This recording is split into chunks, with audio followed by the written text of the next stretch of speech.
प्रिय भक्तजनों, आप सभी का स्वागत है आपके अपने YouTube चैनल दैविक भक्ति में।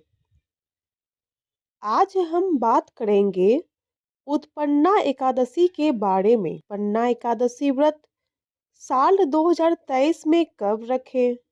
यह व्रत किस प्रकार किया जाता है? इस दिन क्या खाना चाहिए, क्या नहीं खाना चाहिए? इस व्रत का पालन किस तरह करते हैं?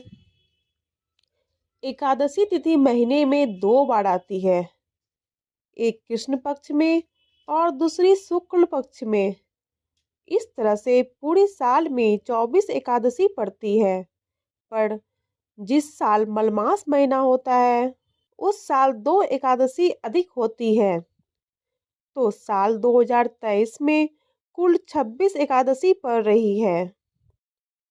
मार्गशीर्ष महीने के कृष्ण पक्ष में पड़ने वाले एकादशी को हम लोग उत्पन्ना एकादशी के नाम से जानते हैं, क्योंकि इसी दिन माता एकादशी भगवान विष्णु से उत्पन्न हुई थी।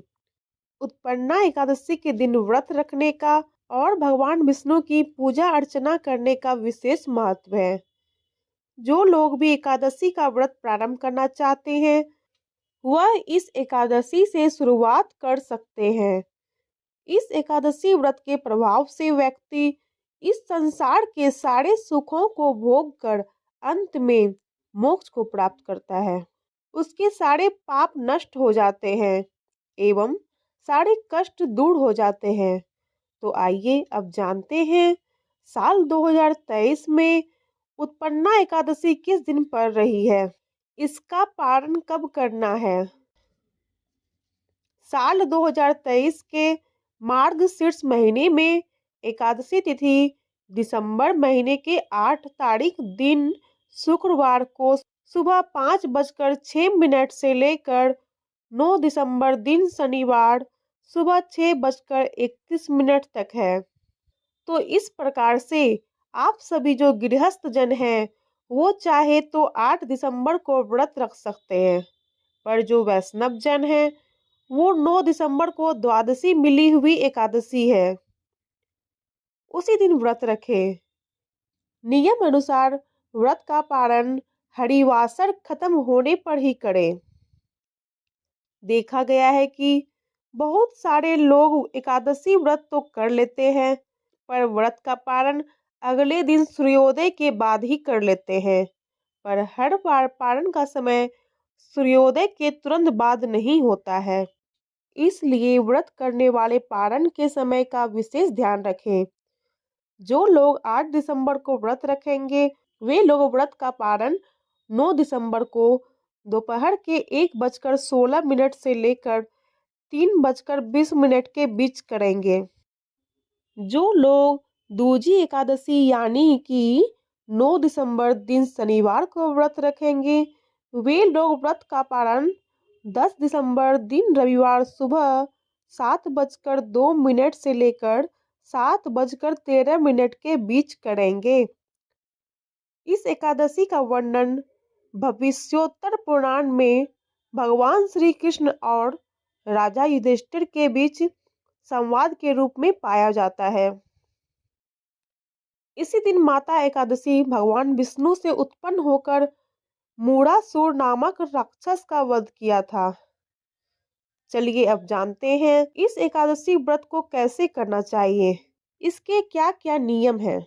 उत्पन्ना एकादशी वाले दिन से ठीक पहले वाले दिन यानी कि 10वीं तिथि की रात अपना मुंह अच्छे से धो ले, ताकि एक भी अन्न का दाना आपके मुंह में ना रहे।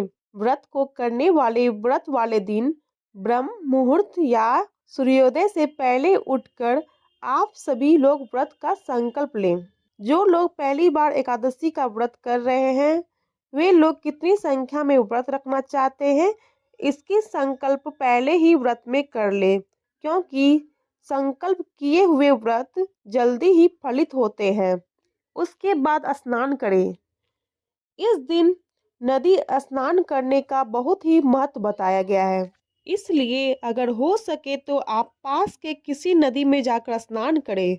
अगर पास में नदी ना हो तो घर पर ही पानी में थोड़ा गंगा जल डालकर स्नान कर ले। उसके बाद भगवान विष्णु की विधिवत पूजा करें।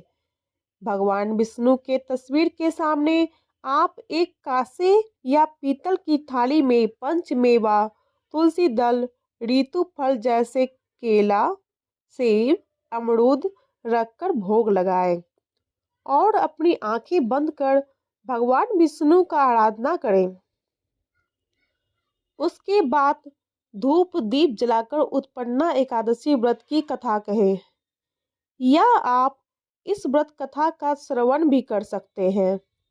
ध्यान रखें कि जो लोग व्रत रखेंगे वे तुलसी एकादशी तिथि से एक दिन पहले यानी 10वीं तिथि को ही तोड़कर रख ले। तुलसी दल एक सप्ताह तक बासी नहीं मानी जाती है। आप इस तुलसी दल को पानी से धोकर एक हफ्ते तक उसका उपयोग कर सकते हैं। चलिए अब जानते हैं इस एकादशी व्रत में क्या खाना चाहिए। एकादशी व्रत रखने वाले इस दिन केवल सात्विक आहार जैसे फल, दूध या दूध से बनी हुई कोई सामग्री ही लें। फलाहार करने से पहले आप एक अलग थाली में थोड़ी थोड़ी सारी चीजें निकाल लें। अब आप भगवान विष्णु का स्मरण करके इसे ग्रहण करें। उसके बाद जो भी अपने अलग थाली में प्रसाद के रूप में रखे थे उसे सभी लोगों में बांट दें। इस दिन चावल नहीं खाएं। अगले दिन सुबह फिर से भगवान विष्णु की पूजा करें और व्रत का पारण करें। ध्यान रखें कि पारण ऊपर बताए गए पारण मुहूर्त में ही करें। इस व्रत के पारण करने वाले दिन व्रत करने वाले अपने सामर्थ्य के अनुसार ब्राह्मणों को दान देने के बाद ही व्रत खोले, तभी व्रत की पूर्णता मानी जाती है। इस व्रत से जुड़ी कथा आप हमारे YouTube चैनल दैविक भक्ति पर जाकर सुन सकते हैं, या फिर ऊपर दाहिने तरफ दी गई आई बटन पर क्लिक कर सुन सकते हैं। अगर आपको जानकारी अच्छी लगी हो तो दैविक भक्ति चैनल को सब्सक्राइब करें, लाइक करें, शेयर करें और साथ ही बेल आइकॉन दबाएं ताकि पूजा व्रत से संबंधित आगे आने वाली वीडियोज आपसे मिस ना हो। आप सभी का हृदय की असीम गहराइयों से धन्यवाद। जय श्री हरि।